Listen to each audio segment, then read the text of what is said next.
दोस्तों, डे 1 से लेकर डे 6 तक हमने सी लैंग्वेज की मजबूत नींव रखी है। हमने variable, data types, operator, if else और लूप जैसे बेसिक टॉपिक्स को अच्छे से समझा है। हर दिन एक नया कॉन्सेप्ट सीखा और प्रैक्टिकल तरीके से उसे समझा। आज हम एक और डिसीजन मेकिंग टूल सीखने जा रहे हैं जो आपके प्रोग्रामिंग स्किल्स को और मजबूत बनाएगा। चलिए आज के टॉपिक की ओर बढ़ते हैं। जो आज हम सीखेंगे switch case statement in C language. यह एक ऐसा टूल है जो डिसीजन मेकिंग को आसान और साफ सुथरा बनाता है। जब आपके पास मल्टीपल ऑप्शंस होते हैं और हर ऑप्शन के लिए अलग अलग काम करना होता है, तब स्विच केस बहुत काम आता है। ये इफ एल्स का एक बेहतरीन ऑल्टरनेटिव है जिससे कोड ज्यादा रीडेबल और ऑर्गेनाइज्ड बनता है। स्विच केस एक ऐसा स्टेटमेंट है जो आपको मल्टीपल चॉइसेस में से किसी एक को चुनने और उसके हिसाब से अलग अलग कोड चलाने की सुविधा देता है। मान लीजिए आपके पास 4 ऑप्शन है, हर एक के लिए अलग काम करना है, तो बार बार इफ एल्स लिखने की बजाय आप स्विच केस का इस्तेमाल कर सकते हैं। इससे कोड छोटा, साफ और मेंटेन करना आसान हो जाता है। फेल्स और स्विच दोनों डिसीजन मेकिंग के लिए हैं, लेकिन दोनों में फर्क है। इफेल्स में आप कंडीशंस और रेंज चेक कर सकते हैं, जैसे x5 या x10। वहीं स्विच केस में आप एग्जैक्ट वैल्यू मार्क करते हैं, जैसे 1, 2, 3। अगर आपको सिर्फ कुछ फिक्स्ड ऑप्शन चेक करने हैं तो स्विच केस ज्यादा बेहतर और साफ रहता है। जानते हैं स्विच केस का बेसिक सिंटैक्स। इसमें सबसे पहले स्विच के अंदर एक एक्सप्रेशन या वेरिएबल देते हैं, फिर हर केस के लिए एक वैल्यू लिखते हैं और उसके बाद उस वैल्यू के लिए जो कोड चलाना है वो लिखते हैं। हर केस के बाद ब्रेक लिखना जरूरी है ताकि एक केस के बाद प्रोग्राम वहीं रुक जाए। अगर कोई भी केस मान नहीं होता तो डिफॉल्ट वाला कोड चलता है। स्विच स्टेटमेंट एक्सप्रेशन की वैल्यू को चेक करता है, हर केस में दी गई वैल्यू से कंपेयर करता है। अगर कोई केस मैच हो जाता है तो उसके अंदर का कोड चलता है। ब्रेक स्टेटमेंट से प्रोग्राम उस केस के बाद रुक जाता है। अगर कोई भी केस मैच नहीं होता तो डिफॉल्ट वाला कोड एग्जीक्यूट होता है। अब एक सिंपल एग्जांपल देखते हैं जिससे आपको स्विच केस का इस्तेमाल और भी अच्छे से समझ में आएगा। मान लीजिए हमें हफ्ते के दिन प्रिंट करने हैं। 1 से 3 तक हर नंबर के लिए अलग दिन प्रिंट होगा। अगर कोई और नंबर दिया जाए तो इनवैलिड डे प्रिंट होगा। हैश इंक्लूड stdoh यह लाइन सी लैंग्वेज में स्टैंडर्ड इनपुट आउटपुट फंक्शंस को इंक्लूड करती है। इसके बिना हम प्रिंट या स्कैम्प जैसे फंक्शंस का इस्तेमाल नहीं कर सकते। इंट मेन सी लैंग्वेज में मेन फंक्शन से ही प्रोग्राम की एग्जीक्यूशन शुरू होती है। यहां से हमारा कोड चलना शुरू होता है। इंट दे बराबर 3। यहां हमने एक इंटज वेरिएबल दे बनाया और उसे 3 वैल्यू दी। इस वेरिएबल की वैल्यू के हिसाब से स्विच केस काम करेगा। स्विच दे यहां स्विच स्टेटमेंट दे वेरिएबल की वैल्यू को चेक करेगा। इसके अंदर अलग अलग केसेस दिए गए हैं, हर केस के लिए अलग आउटपुट है। Case 1 print Monday break. अगर दे की वैल्यू 1 है तो मंडे प्रिंट होगा और ब्रेक स्टेटमेंट से एग्जीक्यूशन रुक जाएगी। Case 2 print Tuesday break. अगर दे की वैल्यू 2 है तो ट्यूसडे प्रिंट होगा और ब्रेक स्टेटमेंट से एग्जीक्यूशन रुक जाएगी। Case 3 print Wednesday break. अगर दे की वैल्यू 3 है तो वेंसडे प्रिंट होगा और ब्रेक स्टेटमेंट से एग्जीक्यूशन रुक जाएगी। Default print invalid day. अगर दे की वैल्यू 1, 2 या 3 में से कोई भी नहीं है तो डिफॉल्ट केस चलेगा और इनवैलिड डे प्रिंट होगा। अगर डे की वैल्यू 3 है तो आउटपुट में वेंसडे प्रिंट होगा क्योंकि केस 3 मैच हुआ और ब्रेक के बाद एग्जीक्यूशन रुक गई। इसी तरह बाकी वैल्यूज के लिए भी अलग अलग आउटपुट आएगा।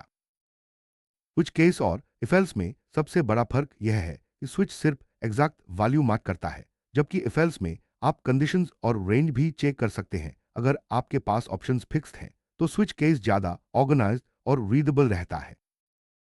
अगर आपको सिर्फ कुछ फिक्स्ड ऑप्शंस चेक करने हैं, जैसे 1, 2, 3, तो स्विच केस सबसे अच्छा है। लेकिन अगर कंडीशंस कॉम्प्लेक्स हैं या रेंज चेक करनी है तो इफ एल्स ज्यादा बेहतर रहेगा।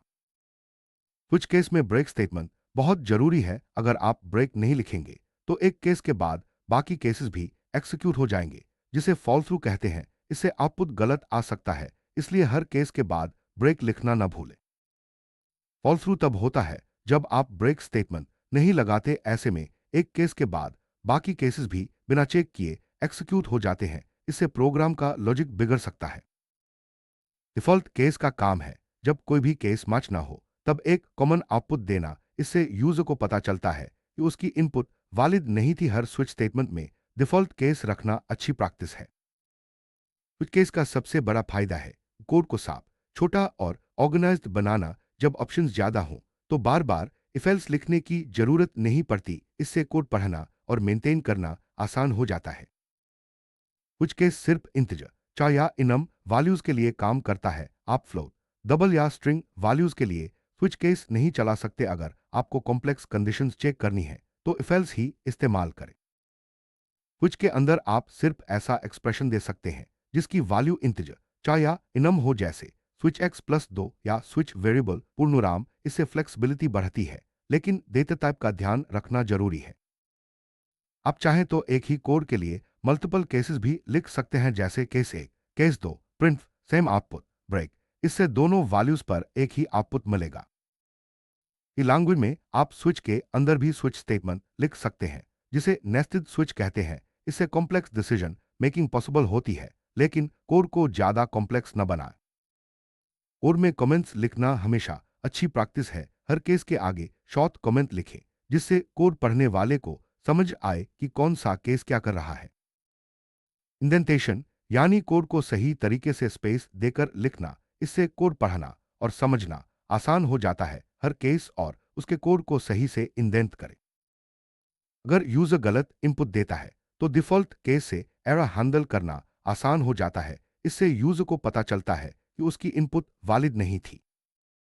अगर आप किसी फंक्शन के अंदर स्विच केस लिख रहे हैं तो आप ब्रेक की जगह रिटर्न भी इस्तेमाल कर सकते हैं। इससे फंक्शन वहीं रुक जाएगा और वैल्यू रिटर्न हो जाएगी। ई लैंग्वेज में इनम डेटा टाइप का इस्तेमाल करके आप स्विच केस को और रीडेबल बना सकते हैं। इससे हर वैल्यू को एक नाम मिल जाता है, जिससे कोड समझना और आसान हो जाता है। स्विच केस में आप चार वैल्यूज भी यूज कर सकते हैं, जैसे स्विच सी केस ए पूर्णविराम। इससे कैरेक्टर बेस्ड डिसीजंस लेना आसान हो जाता है। हर केस में जो वैल्यू लिखते हैं वो कांस्टेंट होनी चाहिए। आप वेरिएबल या एक्सप्रेशन नहीं लिख सकते, जैसे केस एक वैलिड है लेकिन केस एक्स इनवैलिड है। हर स्विच स्टेटमेंट में हर केस वैल्यू यूनिक होनी चाहिए। अगर दो केसेस में एक ही वैल्यू लिख दी तो कंपाइल टाइम एरर आएगा। हर केस के अंदर डिक्लेयर्ड वेरिएबल सिर्फ उसी केस के अंदर वैलिड रहते हैं। अगर आपको वेरिएबल बाहर इस्तेमाल करना है तो उसे स्विच के बाहर डिक्लेयर करें। अगर नेस्टेड स्विच केस लिख रहे हैं तो हर स्विच के लिए अलग डिफॉल्ट केस लिखना जरूरी है। इससे हर लेवल पर एरर हैंडल करना आसान हो जाता है। यूजर से इनपुट लेने के लिए आप स्कैम्फ फंक्शन का इस्तेमाल कर सकते हैं। इनपुट को वेरिएबल में स्टोर करें और फिर स्विच केस में यूज करें। इससे प्रोग्राम इंटरैक्टिव बनता है।